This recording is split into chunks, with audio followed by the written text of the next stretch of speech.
Today I'd like to read from Philippians chapter 1, verse 6.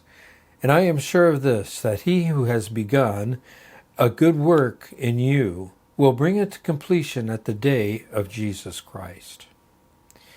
Paul's prayer for the Philippian believers was one of confidence. Philippians 1:6 is more than a text regarding the security of the believer.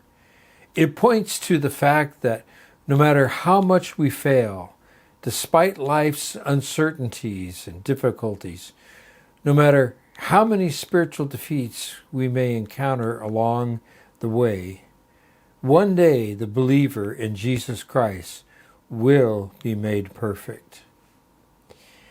Notice what it says in Philippians chapter 2, verse 13. For it is God who works in you, both to will and to work for his good pleasure. And then in 1 Corinthians chapter 1, verse 8, who will sustain you to the end, guiltless in the day of our Lord Jesus Christ.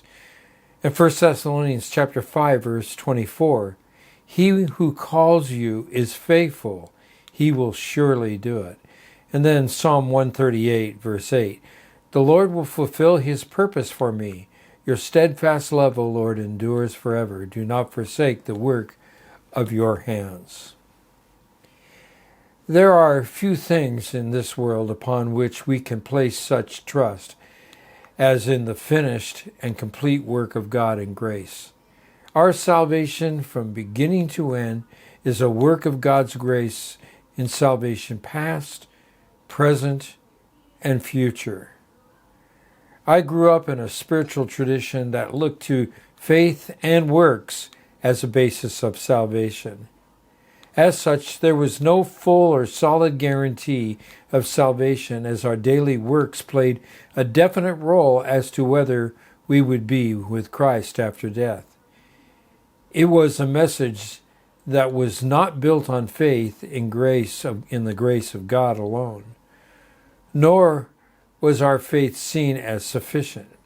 It must be accompanied by works that would be accepted by God.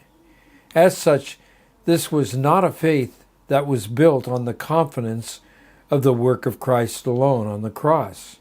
It demanded a cooperative effort on our part that finds no support for it in the Scriptures, but rather only in our own self-effort. As a result, it denies the complete and finished work of Christ alone. It robs him of his glory in salvation. Hear what the Apostle Paul says about that very thing.